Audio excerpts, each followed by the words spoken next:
Alright, here's my bike tech. I'm going to start the front of the bike.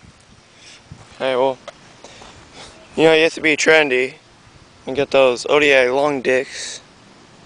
Necks, whatever. Everyone has them.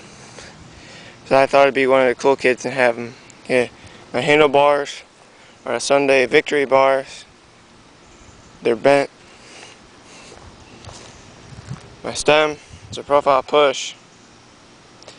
And then my forks, they're Sunday morning 2.1s. They just came out.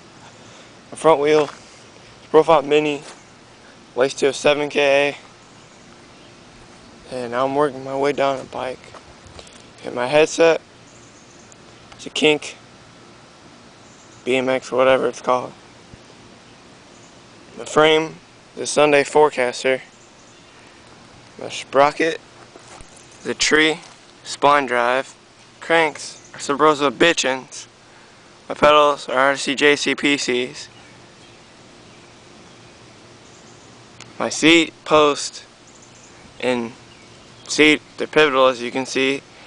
The seat post is a McNeil, and then the seat as a Kink Sexton seat.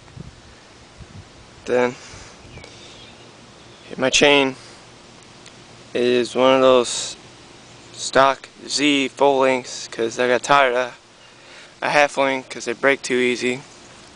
And my back is the Profile Mini laced to a Hazard with a Fit FAF park tire, and then the yellow tire is a Fit FAF Dirt, and then my bottom bracket is a Stolen, and that's my 2012 bike check, bitch.